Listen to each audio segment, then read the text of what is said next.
2005 கிட்டத்தட்ட 21 ஆண்டுகளுக்கு முன்பு குழாயில தண்ணி பிடிக்கிறது, குடி தண்ணி பிடிக்கிறதுல தகராறு.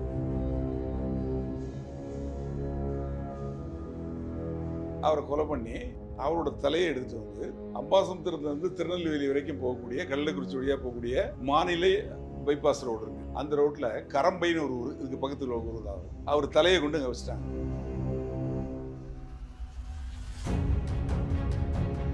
ஏன்னா பெருமாள் பாண்டியனோட தலை எந்த இடத்துல வைக்கப்படுதோ மெயின் ரோட்ல சம்பவம் நடந்த இடத்துல இருந்து கிட்டத்தட்ட 4 கிலோமீட்டர் தள்ளி கொண்டு வச்சிருக்காங்க. அப்ப அவங்க தான் அதை பண்ணிருக்காங்க.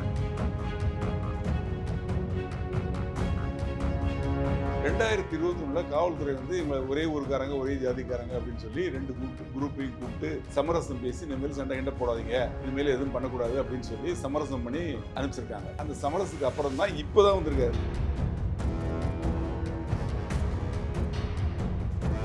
இவங்க 2 பேரும் 5 வயசு பையனும் இவரு கீழே விழுந்துடுறாங்க.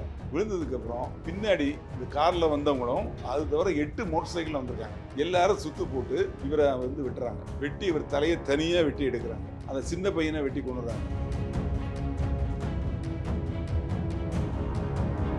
இப்படி இப்போ 8 கொலை நடந்தது, 9வது கொலை இல்லையா? இந்த 8 சம்பவத்திலையும் இதுல 4 பேர், அதுல 5 பேர், இதுல 10 பேர் அப்படின்னு போயிருந்தா இந்த டீமே இருக்காது, எல்லாமே உள்ளதா இருக்கும். ஆக இப்ப இந்த கொலை நடந்திருக்காது.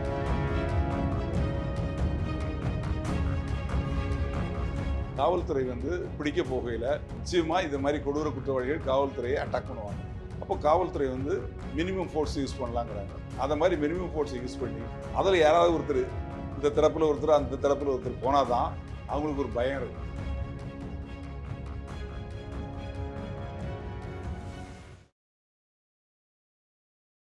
தமிழ்நாட்டுல எல்லாமே சேஞ்ச் ஆயிடுச்சு. உங்க நகையையும் சேஞ்ச் பண்ணுங்க. உங்க பழைய நகைக்கு கிராமுக்கு 150 ரூபாய் கூடுதலா வாங்கி புது நகை எடுத்துக்கோங்க.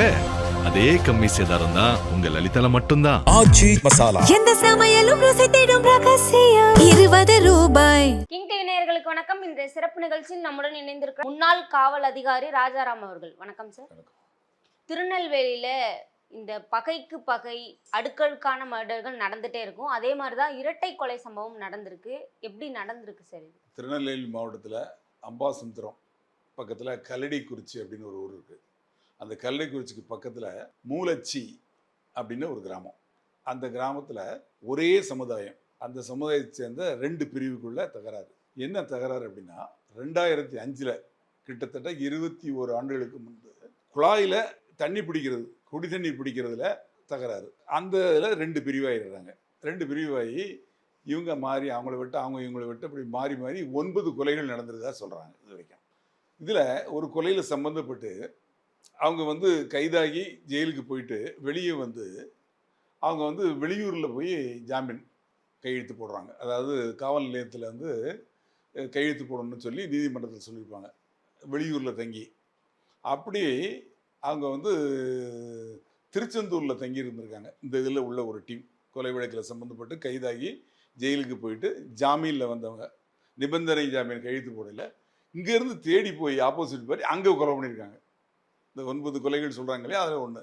இன்னொன்று வந்து நிபந்தனை ஜாமீன் இதே மாதிரி ஒரு டீம் வந்து திருச்சியில் தங்கியிருக்காங்க, அங்கே போய் திருச்சியில் போய் கொலை பண்ணியிருக்காங்க. ஆக இவங்களுக்கு கூட அந்த மோட்டிவ் வளர்ந்துக்கிட்டே இருக்குது. இதில் பெருமாள் பாண்டியன் அப்படிங்கிறவர் ஒருத்தர், அவர் ஒரு தரப்புக்கு அவர் தான் அந்த சம்மந்தப்பட்டவர்.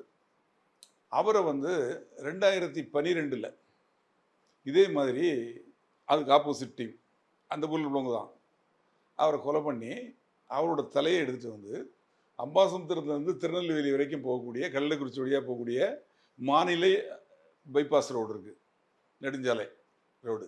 அந்த ரோட்டில் கரம்பைன்னு ஒரு ஊர், இதுக்கு பக்கத்தில் ஒரு ஊர் தான். அந்த மெயின் ரோட்டில் அவர் தலையை கொண்டு அங்கே வச்சுட்டாங்க. இப்போ நடந்திருக்க கொலையும் அதே மாதிரி தான் அதே இடத்துல வைக்கப்பட்டிருக்கு. அந்த பெருமாள் பாண்டியன் இருக்கார் இல்லையா, அவர் டீமை சேர்ந்தவங்க தான் இதை பண்ணியிருக்கணும்.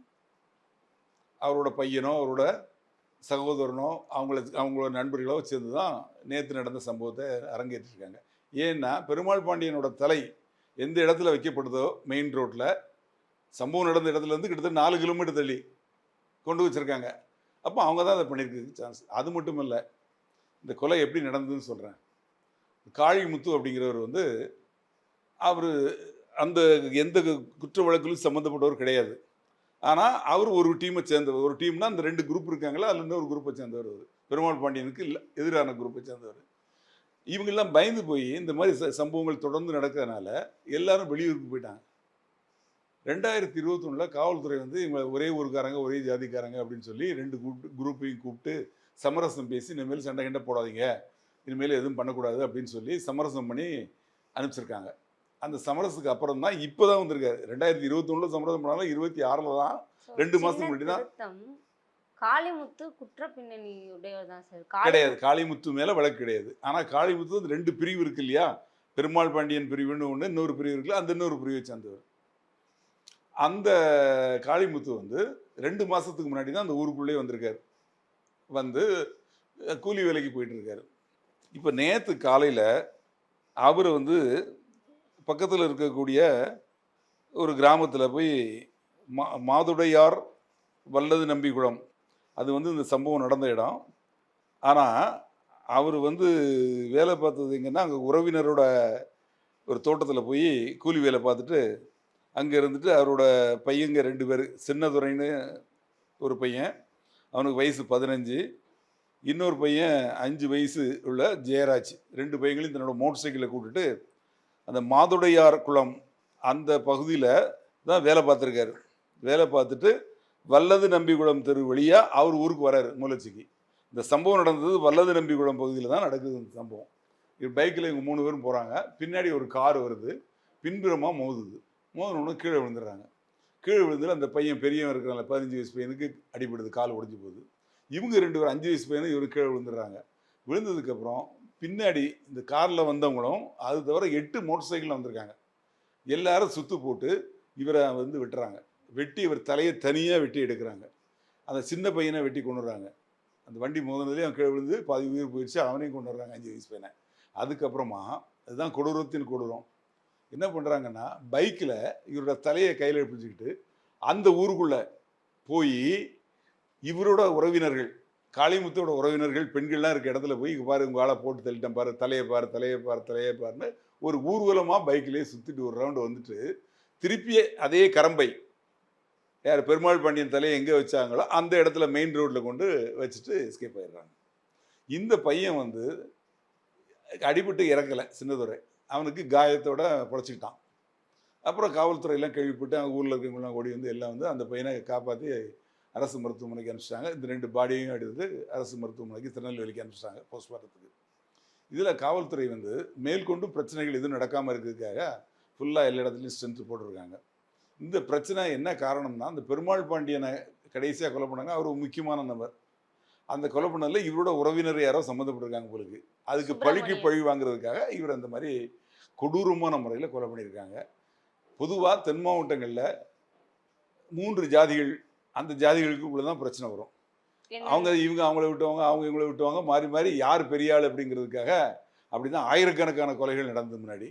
ஆனால் ஒரே ஜாதியை சேர்ந்தவங்க, ஒரே ஊரில் இருக்கக்கூடியவங்க இந்த மாதிரி பண்ணுறாங்க அப்படிங்கிறது இதுதான் முதல் முறையாக தெரியும். இப்போ தொடர்ந்து இது மாதிரியான பழிக்கு பழியான குற்றங்கள் நடக்குது இல்லை சார், இது எப்படி கண்ட்ரோல் பண்ணலாம்? இதில் எப்படின்னா 2 பேருமே ஒரே ஊருக்காரங்க. ஒரு கொலை நடக்குன்னா அதில் பாதிக்கப்பட்டவங்க நிச்சயமாக சாட்சி சொல்லுவாங்க. ஏன்னா அந்த மோட்டிவ் இன்னும் முடியலை. கிட்டத்தட்ட 2005 ஆரம்பிச்சது தனிப்படி கீழே வந்து தகராறு. இன்னைக்கு 2026 இந்த கொலையோட வந்து முடிஞ்சிருக்கு. முடியல, இது வரைக்கும் வந்திருக்கு. இதோட தொடர்ச்சி இதோட வேகமாக கூட நடக்கிறதுக்கு வாய்ப்பு உண்டு. ஏன்னா சின்னத்துறை பொழைச்சிட்டாரு, அவங்க வீட்டு சைடில் 2 ஆமாம், அதில் ஒரே வீட்டில் 2 பேர் இறந்துருக்காங்க. அப்படி போய் இது வரைக்கும் ஒன்று சிங்கிள் கொலை தான் இருந்தது, டபுள் கொலை ஆகி போச்சு. 2வது வந்து இது ஒரு கொடூரமான கொலை, குழந்தையும் சேர்த்து கொலை பண்ணியிருக்காங்கன்னா அது வந்து வேற மாதிரி வேற லெவலில் அடுத்த வடிவம் எடுக்கிறதுக்கு வாய்ப்பு உண்டு. அந்த வாய்ப்பு இருக்கவே கூடாது. இதோட முடிஞ்சிடணும் அப்படிங்கிறது தான் காவல்துறை கடுமையான நடவடிக்கை எடுப்பாங்கன்னு நான் நம்புகிறேன். நிச்சயமாக காவல்துறைக்கு அவங்களுக்கும் பதில் சொல்லக்கூடிய சூழ்நிலை இருக்குது. இதனால் அரசுக்கும் கெட்ட பேர், காவல்துறைக்கும் கெட்ட பேர். பிரச்சனை என்னமோ அவங்க 2 பேருக்குள்ள அவங்களுக்குள்ள மாறி மாறி போட்டுக்கிட்டாலும் ஆனால் பேர் கெட்ட பேர் யாருக்கு? அரசுக்கும் காவல்துறைக்கும் தான். அதனால் காவல்துறை வந்து அதை அனுமதிக்க மாட்டாங்க, அதை தடுக்கக்கூடிய நடவடிக்கை எடுப்பாங்க அப்படின்னு நினைக்கிறேன்.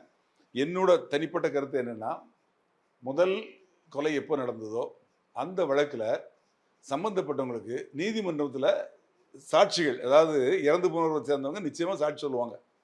சமரசமாகலை, அப்போ சாட்சி சொன்னாங்கன்னா எங்களுக்கு தண்டனை கிடச்சிடும்.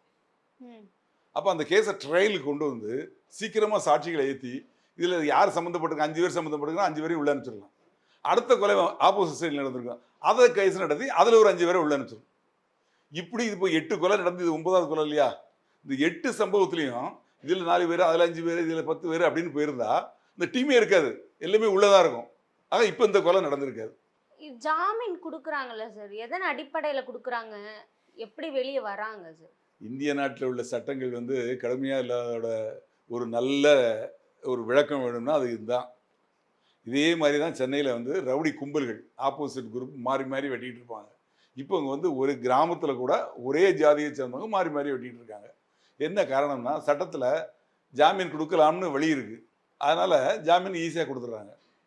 அந்த ஜாமீன் கொடுக்கறதுக்குன்னு சில காரணங்கள் சொல்கிறாங்க. இந்த குறிப்பிட்ட நாளுக்குள்ளே சார்ஜ் ஷீட் போடல அப்படிங்கிற மாதிரிலாம் சில இது இருக்குது, க்ரைட்டீரியா இருக்குது. அதன் அடிப்படையில் அவங்கள வந்து ஜாமீனில் விட்டுறாங்க. ஜாமீனில் விட்டதை பயன்படுத்திக்கிட்டு இவங்க அது நம்மளை ஜாமீன் கோர்ட்டில் வந்து அந்த கேஸ்லேருந்து விடுதலை பண்ணல, அவங்க உள்ளே இருக்கிறவங்களும் வெளியே விட்டுருக்காங்க, ஜாமீனில் தான் விட்டுருக்காங்க, கேஸில் விடுதலை ஆகலை அப்படிங்கிறத புரிஞ்சுக்கிட்டு இவங்க ஒழுங்காக இருக்காமல் இவங்க ஒழுங்காக இருந்தாலும் ஆப்போசிட் டீம் இவங்களை கரெக்டாக எய்ம் பண்ணி போட்டுறாங்க. இப்படி தான் மாறி மாறி போட்டுட்ருக்காங்க. இதுக்கு ஒரு நிரந்தர தீர்வு வேணும். சமரசம் ஏற்கனவே பண்ணாங்க இல்லையா, அதுவும் ஒரு தீர்வு தான். இன்னொரு தீர்வு, காவல்துறை வந்து பிடிக்க போகையில் நிச்சயமாக இந்த மாதிரி கொடூர குற்றவாளிகள் காவல்துறையை அட்டாக் பண்ணுவாங்க. அப்போ காவல்துறை வந்து மினிமம் ஃபோர்ஸ் யூஸ் பண்ணலாங்கிறாங்க. அதை மாதிரி மினிமம் ஃபோர்ஸை யூஸ் பண்ணி அதில் யாராவது ஒருத்தர் இந்த தரப்பில் ஒருத்தர் அந்த தரப்பில் ஒருத்தர் போனால் தான் அவங்களுக்கு ஒரு பயம் இருக்கும். காவல்துறை வந்து நம்ம விடாது சும்மாவாங்க, நம்ம வந்து ஆப்போசிட் பார்ட்டின்னு நினைக்கிறோம், அவங்களுக்குள்ள ஆப்போசிட் பார்ட்டியை மாறி மாறி போடணும்னு நினைக்கிறோம். ஆனால் கொலை ஒரு உயிரை போக்குறாங்க. அப்போ அதுக்கு ஒரு தீர்வு வேணும் அப்படின்னா ஒன்று கோர்ட்டு மூலம் வேணும், அது நிரந்தர தீர்வு. ஆனால் இந்த மாதிரி இப்போ இந்த வழக்கில் 5 பேரை பிடிச்சிருக்கா சொல்கிறாங்க. அந்த 5 பேரும் வந்து அந்த பெருமாள் பாண்டியனோட உறவினர்கள், அப்படின்னு உறவினர்களும் நண்பர்களும் சொல்கிறாங்க. இவங்க மேலேயாவது கடுமையான நடவடிக்கை எடுக்கணும். இதுக்கு வந்து சரியான நடவடிக்கை எடுத்தால்தான் இனிமேல் நடக்காமல் இருக்கும். காவல்துறை அவங்க வேலை எல்லாத்தையும் விட்டுட்டு இவங்க 2 குரூப்பு அந்த ஊரில் உள்ளவங்க சின்ன சண்டைக்காக மாறி மாறி கொலை பண்ணிகிட்டே இருந்தாங்கன்னா அப்போ அதுக்கு என்னதான் அர்த்தம்? காவல்துறைக்கு வேறு வேலையும் இல்லையா? இவங்களை பார்க்குறது தான் அவங்களுக்கு வேலையா? இதுக்கு ஒரு சரியான தண்டனை வாங்கி கொடுக்கணும். நிச்சயமாக அது நடக்கும்னு நம்புகிறேன். தொடர்ந்து பேசுவோம் சார். இதுவரை எங்களுடன் பல்வேறு கருத்துக்களை பகிர்ந்தமைக்கு நன்றி. நன்றி. தமிழ்நாட்டுல எல்லாமே சேஞ்ச் ஆயிடுச்சு. உங்க நகையையும் சேஞ்ச் பண்ணுங்க. உங்க பழைய நகைக்கு கிராமுக்கு 150 ரூபாய் கூடுதலா வாங்கி புது நகை எடுத்துக்கோங்க. அதே கம்மி சேதாரம் தான் உங்க லலிதால மட்டும்தான். எந்த சமையலும் ருசி தேடும் ரகசியம் 20 ரூபாய்.